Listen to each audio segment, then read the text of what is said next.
Vous avez des problèmes en cinématique graphique, vous comprenez rien en cinématique graphique, vous détestez la cinématique graphique. Ah, regardez cette vidéo, vous allez changer d'avis. Bonjour, dans la vidéo d'aujourd'hui, je vais vous donner un petit cours de cinématique graphique avec une application et des animations. Alors pour commencer, nous allons parler de la méthode de l'EQI projectivité, une méthode très utilisée pour la résolution des problèmes de cinématique graphique. Bon, VB égale à VA plus BA vecteur l'oméga, sachant que BA c'est normalement deux points d'un solide S. Multipliant cette relation par BA des deux côtés, donc vous trouvez BA scalaire VB égale à BA scalaire VA plus BA scalaire BA vecteur l'oméga. Et donc c'est un produit mixte à droite. Et on sait que le produit mixte est nul si deux vecteurs parmi les trois sont parallèles. Et donc il ne reste plus que BA scalaire VB égale à BA scalaire VA. Alors sachant la vitesse VA, normalement il faut connaître une vitesse et chercher une autre. On connaît VA appartenant à S par rapport à R et on cherche VB appartenant à S par rapport à R. Donc, BA scalaire VB égale à BA scalaire VA veut dire que la projection de VA sur AB est égale à la projection de VB sur AB. Donc si on connaît la direction de la vitesse VB, il suffit de dessiner la droite AB et de projeter la vitesse connue sur cette droite. Elle nous donne un point A', la distance AA' est égale à la distance BB'. Et le point B' va définir la limite de la vitesse VB appartenant à S par rapport à R. Voilà, donc A' égale à BB', c'est la traduction de l'EQI projectivité. Donc ainsi on retrouve la longueur de la vitesse VB appartenant à S par rapport à R. Donc méthode très simple, les deux vecteurs ne sont pas de même norme, mais leurs projections sur la droite AB sont égales. Alors si on connaît les deux vitesses d'un solide S, on dessine les perpendiculaires à ces deux vitesses, donc la perpendiculaire à VA appartenant à S par rapport à R et la perpendiculaire à VB appartenant à S par rapport à R, elles vont se couper en un point appelé centre instantané de rotation. Donc ce CIR il va nous permettre de trouver toutes les vitesses de tous les points du solide S, sachant une seule vitesse. Alors, la direction de la vitesse VC est perpendiculaire à CIRC, puisque c'est un centre de rotation orthoradial perpendiculaire au rayon. Et pour trouver le module, il suffit de dessiner la droite AC ou la droite BC et appliquer l'EQI projectivité. Donc la projection de VA sur AC, AA' est égale à la projection de la vitesse qu'on veut sur AC, CC', CC seconde. Pardon. Donc avec ça, on retrouve le module de la vitesse VC appartenant à S par rapport à R. Donc CC' égale à CC seconde égale à A seconde. Pour un mouvement de translation, la méthode de l'EQI projectivité est aussi applicable, même si ce n'est pas très intéressant comme moyen de résolution. Alors, toutes les vitesses sont parallèles à la direction du mouvement. Donc VA appartenant à S par rapport à R étant connu, on cherche la vitesse du point B appartenant à S par rapport à R, sachant sa direction, donc parallèle aussi à VA. On dessine la droite AB. On projette la vitesse VA connue sur la droite AB, donc on retrouve le point A'. AA' égale à BB'. On récupère la vitesse VB. Et comme alpha, l'angle réalisé entre VB et AB et VA et AB est le même, donc logiquement les deux vitesses VA et VB sont égales. Et ceci est dû au fait que le oméga de S par rapport à R est égal à 0, donc c'est un mouvement de translation. Toutes les vitesses sont égales.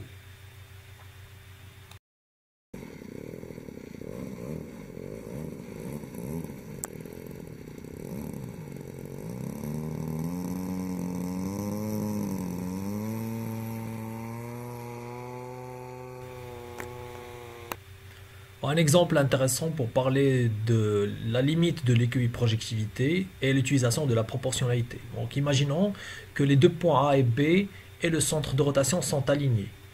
Dans ce cas, il y aurait un petit problème au niveau de l'application de l'EQI projectivité parce que la vitesse VA est perpendiculaire à OA et la vitesse VB est perpendiculaire à OB. Donc en indiquant un sens de rotation, la vitesse VA serait vers le haut et la vitesse VB est connue en direction. On veut connaître le module. On ne peut pas appliquer l'EQI projectivité, donc on applique la proportionnalité.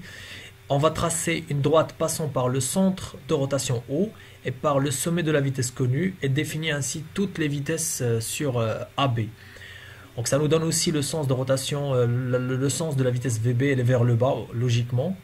Comme le A il monte, le B il va descendre. Donc la vitesse VB est retrouvée par proportionnalité et on peut trouver toutes les autres vitesses qui sont sur AB. Plus vous vous approchez du centre, la vitesse diminue, plus vous vous éloignez, elle augmente. Alors, comme exemple d'application, j'ai choisi un système utilisé dans le domaine médical, dans le cadre d'expérimentation pour soigner des malades du diabète, un agitateur.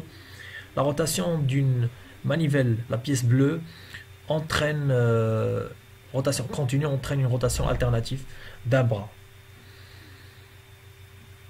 Alors dans le plan, on voit que quand la manivelle tourne, rotation continue, elle entraîne une rotation alternative du bras à travers la pièce verte, c'est-à-dire la bielle. Alors pour les trajectoires, un point appartenant à la manivelle donne un cercle puisque c'est un mouvement de rotation. Un point appartenant au bras donne aussi une trajectoire circulaire puisque ce sont des mouvements de rotation. Cependant, la pièce verte fait un mouvement plan sur plan.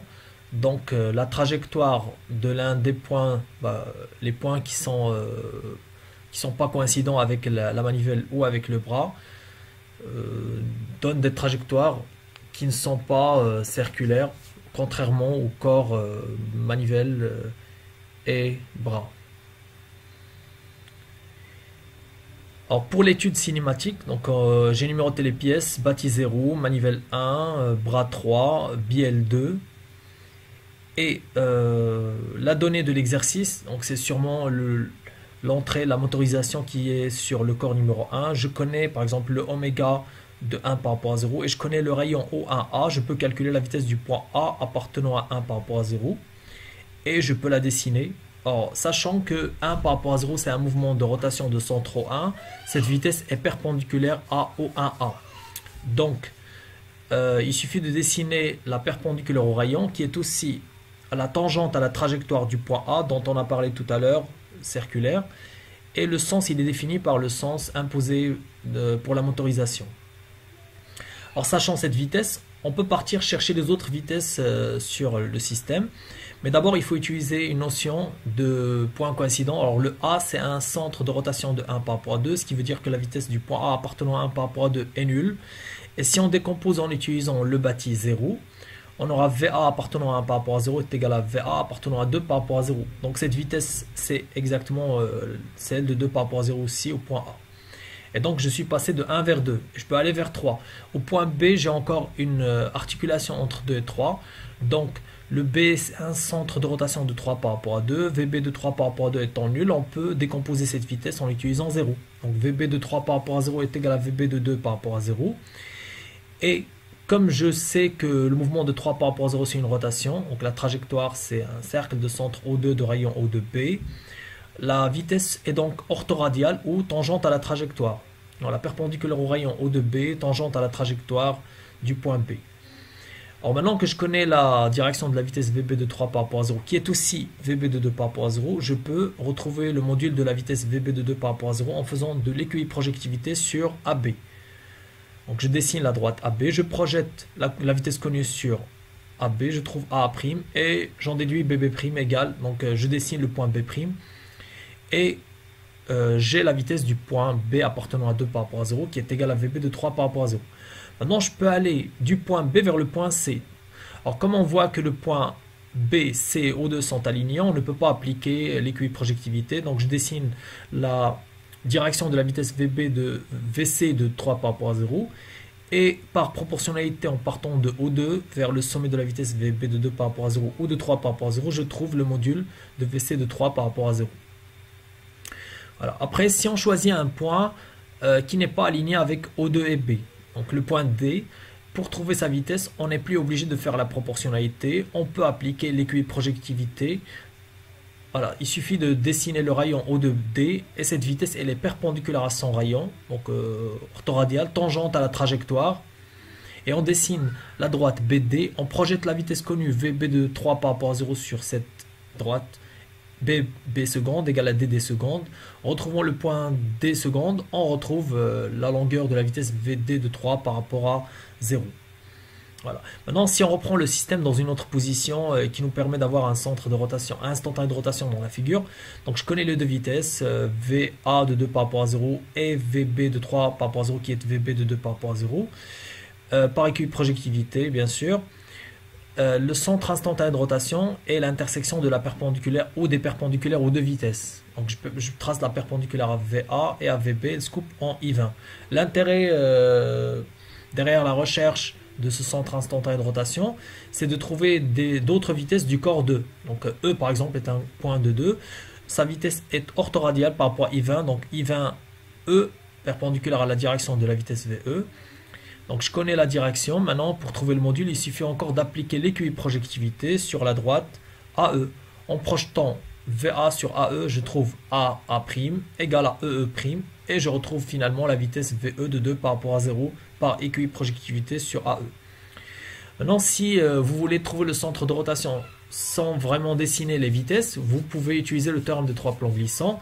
Alors ce théorème, il vous dit que si vous choisissez 3 solides 1, 2 et 0, la combinaison 2 parmi 3 de ces solides I10, I20, I12, donc 1, 2, après 1, 0, après 2, 0, sachant que 2, 0 c'est 0, 2, 1, 0 c'est 0, 1, et 1, 2 c'est 2, 1, c'est la même chose.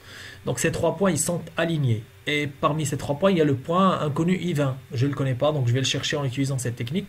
Je vais encore choisir 3, 2, 0. Après, donc j'ai I30, I20, I32 qui sont alignés. Le choix des 3 points dépend du centre qu'on cherche. On cherche I20, donc il faut mettre 2, 0 et un autre solide. Donc ces 3 points sont alignés. Et I10, c'est le centre de rotation de 1 par rapport à 0, c'est O1. I12, c'est le centre de rotation de 1 par rapport à 2, c'est A. I30, c'est le centre de rotation de 3 par rapport à 0, c'est O2. Et I32, c'est le centre de rotation de 2 par rapport à 3, c'est B. Le I20, on ne le connaît pas, mais il est sur l'intersection des deux droites O2B, O1A. Donc il suffit de dessiner O2B et O1A, ils vont se couper en I20. Voilà, et c'est le même I20 que vous pouvez trouver en utilisant aussi la perpendiculaire aux deux vitesses connues du corps 2 par rapport à 0.